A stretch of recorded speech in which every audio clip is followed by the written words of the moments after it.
Good evening and welcome to QNN. I'm Colin Babcock. There were a lot of great games over the weekend, but I ask you guys, how would you celebrate a walk-off victory? Colin Babcock has more on the story. Thanks, guys. Well, if you didn't get a chance to catch last night's NBA playoffs, you missed a pretty big upset. It is coming down right now. Students are on their way to class, and that snow is expected to continue overnight. And that wraps up our sports coverage for tonight. Amanda Thomas, can anyone stop the Warriors? Colin Babcock has our sports news tonight. Colin? Thanks, guys. It was a great weekend for all the Quinnipiac hockey teams.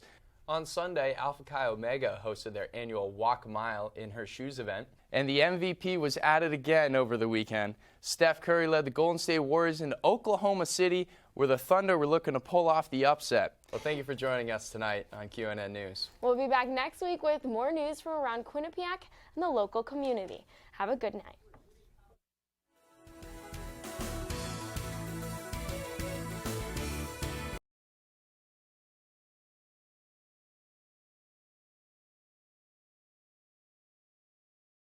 At Quinnipiac University, there's only one place on campus where students can come read a sports story or watch a college volleyball game at the same time, and that's at the Burt Kahn basketball court.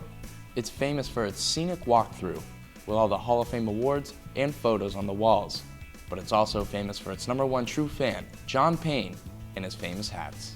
The hat thing started when Taylor was in club. I guess she was about a sophomore in high school, and it was my birthday. And somebody gave me a birthday hat with the candles on it.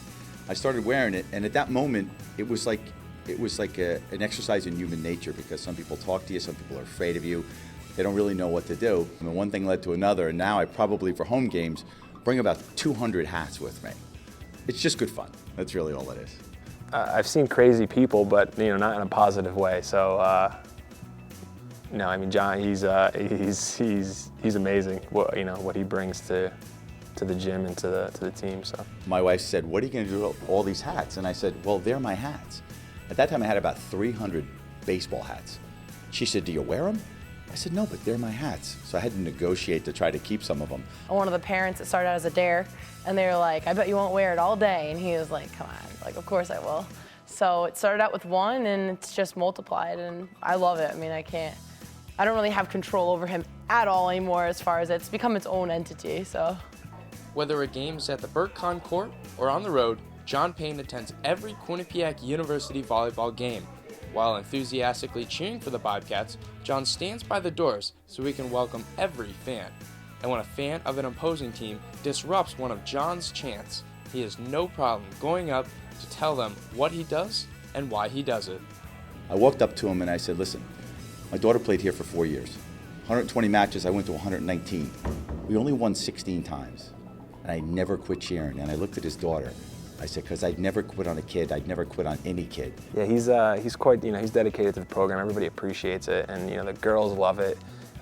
Everybody in the stands love it too. So any game that he can make it to, he's been to away games as well. So any game that he can make it to, we appreciate it more than he knows. It definitely means a lot to me that he's still, around. It's nice for me to be able to see my parents all the time. I live 2 hours away, so I can't see them every day. I always think that if you have the opportunity, if your son or daughter wants you to be there, if you can, you got to make it happen. You got to do whatever you can to make it happen. So that's why I'm here, and she enjoys it, and she likes having us around. From Quinnipiac University, I'm Colin Babcock, Q30 Sports.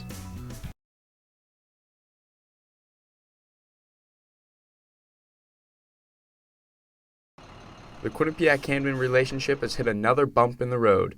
The university has stopped its shuttle service to Hamden and now offers full shuttle service to North Haven.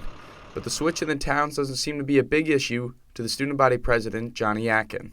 If anything, it's a small amount of business from the freshmen who are being moved over into North Haven. So in all honesty, I can't imagine it's that big of an actual effect. But the effect has hit others differently, including the Hamden Director of Economy and Community Development, Dale Krupp. So it's a negativity we don't need.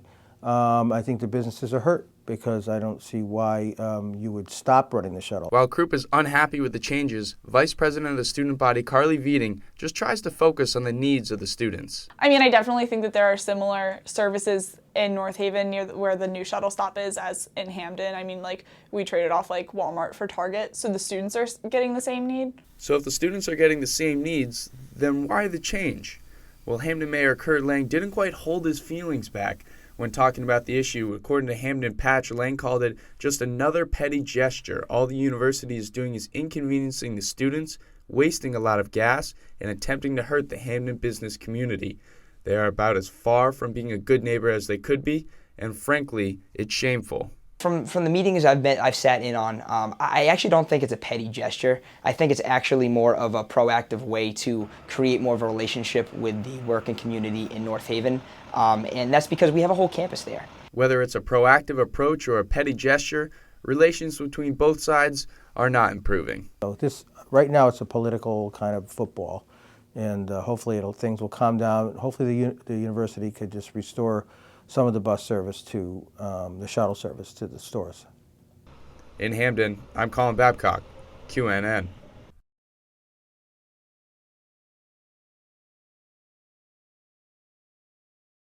The Quinnipiac Bobcats and the Monmouth Hawks played to a 0-0 tie Saturday afternoon.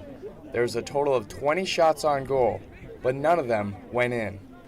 I think that's the only thing that we're missing, just putting the ball in the net. The opportunities are there, so as long as we're just going to keep working, eventually they're going to come. We've been scoring a lot of goals this year. We scored 4 goals against Marist and 2 against Ryder, so we're not really that worried about it. Monmouth has conceded 5 goals a year, so it's tough to break them down, as you could see. So the Bobcats have shut out their opponent 5 times this year, and Goita says, though, the defense deserves the credit. The back line is the same as last year. With Steven's injury, that's the only thing that's changed. Nick, but he's been up to it. There's been no difference, so we all get along really well, and I think the team is defending extremely well, and I think we're attacking well. I think we're in a good place right now. Quinnipiac is undefeated in conference play this far, and they are in a good place, tied for second. On the other side of the field was Eric Klanowski. He had 14 saves for the Hawks and is arguably the best goalie in the MAC.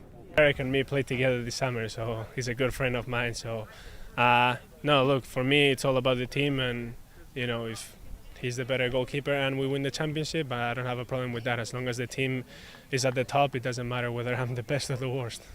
QU will play host to Manhattan this Wednesday at 4 o'clock. For Q30 Sports, I'm Colin Babcock.